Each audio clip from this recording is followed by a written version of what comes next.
ये बात। बहुत बहुत धन्यवाद। I request you everyone please sit down. अरे आप सबसे निवेदन करता हूं कि प्लीज आप नीचे बैठ जाइए।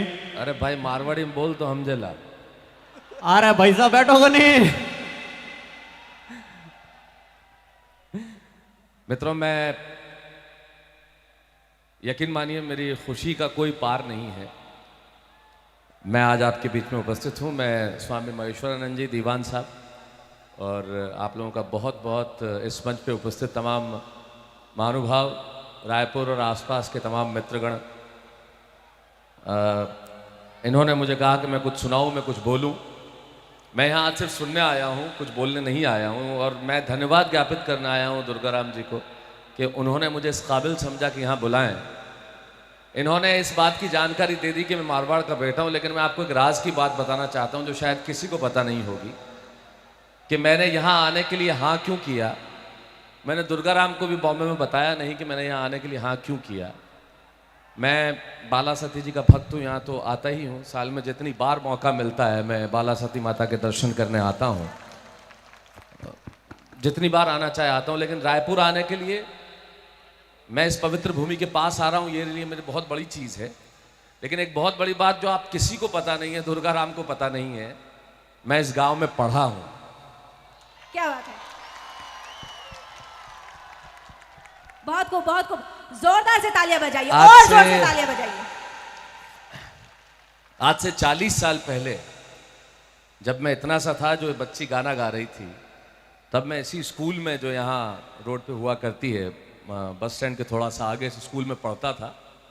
एक क्लास का एग्ज़ाम मैंने यहाँ दिया, यहाँ पास की। हरिपुर स्टेशन आते जाते थे हम लोग, और इस गांव में मैं रहा, मैं पला बढ़ा। तो आप लोगों का हक है मुझ पे। मैं जितना जोधपुर का बेटा हूँ उतना ही रायपुर का भी बेटा हूँ, क्योंकि मैं इस गांव में पला हूँ। मैं यहाँ, तो मेरे लिए यहाँ आना एक बहुत बड़ी, 40 बरस बाद मैं उस जगह को देखना चाहता था, उस घर को जाके देखना चाहता था जहाँ मैं रहा। कोशिश करूँगा, मौका मिला तो ज़रूर जाऊँगा। मुझे और तो कोई नाम याद नहीं है। हमारे मोहल्ले में एक फ़कीर चंद साहब रहते थे, उनका नाम मुझे याद है कि वो आसपास रहा करते थे। बाकी बहुत सारी यादें, बचपन यहाँ जुड़ा है। तो मैं मेरी इस धरती पे आके बेहद प्रसन्न हूँ, बेहद खुश हूँ। बहुत अलौकिक अनुभव मुझे हो रहा है, एक आत्मिक आनंद का अनुभव मुझे हो रहा है। और सबसे बड़ी बात, मैं आश्चर्यचकित हूँ इतनी सारी भीड़ देख के यहाँ पे। मतलब इतने लोग आपने इकट्ठे कर दिए, ये राजस्थानी कला के लिए, लोक कलाकारों के लिए बहुत बड़ी चीज़ है। मैं हमेशा यही कहता हूँ, मैं दुनिया में कहीं भी चला जाऊँ, मेरे भीतर राजस्थान जिंदा रहता है। मैं छाती ठोक ठोक के कहता हूँ कि मैं मारवाड़ का बेटा हूँ। हाँ, मैं मारवाड़ी हूँ, क्योंकि एक आदमी को आप मारवाड़ से बाहर निकाल सकते हो। मैं हमेशा कहता हूँ, एक आदमी को आप मारवाड़ से बाहर निकाल सकते हो, लेकिन आदमी के भीतर से मारवाड़ बाहर नहीं निकाल सकते। जो हमारे भीतर है वो जिंदा है, जिंदा रहना चाहिए। आप माओं से ये निवेदन करना चाहूँगा कि इस संस्कृति को बचाना है तो इन बच्चों के हाथ से मोबाइल छीन लो, इनके हाथ में किताबें दे दो। और एक निवेदन और करना चाहूँगा, आजकल जो हम बच्चों को कहते हैं अंग्रेजी ज़रूर सिखाइए, अंग्रेजी अंतर्राष्ट्रीय भाषा है, आनी चाहिए। अंग्रेजी सिखाइए, उसके बिना तरक्की नहीं करेंगे। हिंदी ज़रूर बोल लेंगे क्योंकि हमारी राष्ट्रभाषा है, मैं भी बोल रहा हूँ। इन्हें दुनिया की हर भाषा सिखाइए, लेकिन मारवाड़ी भूलने मत दीजिए। हमारी भाषा जिंदा रहेगी तो ये संस्कृति जिंदा रहेगी, और भाषा का जिंदा रहना बहुत ज़रूरी है। मैं अक्सर कहता हूँ कि आराम से खड़ा रहने दो, कोई दिक्कत नहीं, कोई समस्या नहीं।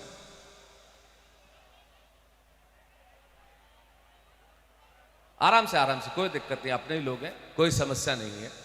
मैं अक्सर कहता हूं, जो हमारी भाषा का आनंद है वो किसी भाषा में नहीं है। हमें कुछ कहने की, हम तो बगैर बोले कुछ कहते हैं दीवान साहब। मैं अक्सर कहता हूं हमारी भाषा जो है उसका आनंद ही अलग है।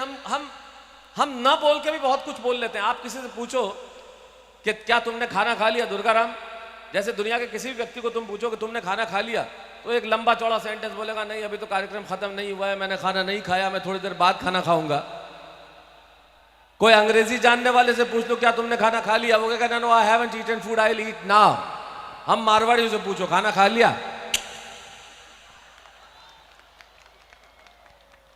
हमें कुछ बोलने की भी आवश्यकता नहीं।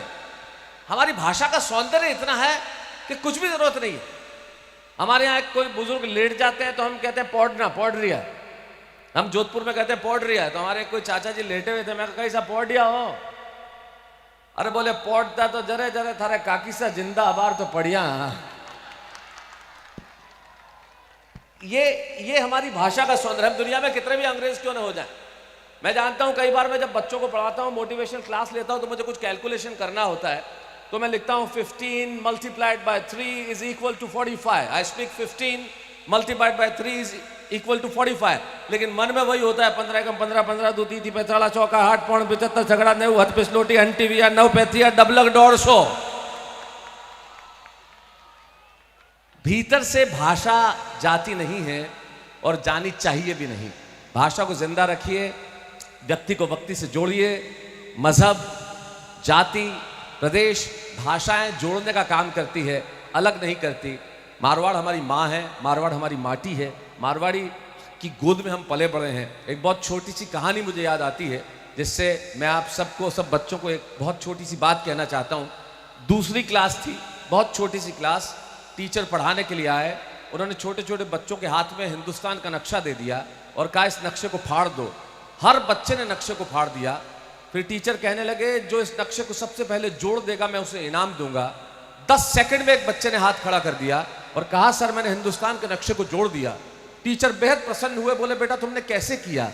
वो बोला सर मैंने कुछ भी नहीं किया, मैंने नक्शे को पलट दिया। नक्शे के पीछे एक आदमी बना हुआ था, मैं आदमी को जोड़ता चला गया, हिंदुस्तान अपने आप जोड़ता चला गया। व्यक्ति को व्यक्ति से जोड़िए, आदमी को आदमी से जोड़िए। अपना वतन से बेहतर कुछ नहीं होता। किसी ने बहुत ठीक कहा है कि टूटने और बिखरने का चलन मांग लिया, हमने हालात से शीशे का बदन मांग लिया। हम भी खड़े थे तकदीर के दरवाजे पे, लोग दौलत पे गिरे, हमने वतन मांग लिया। शुक्रिया।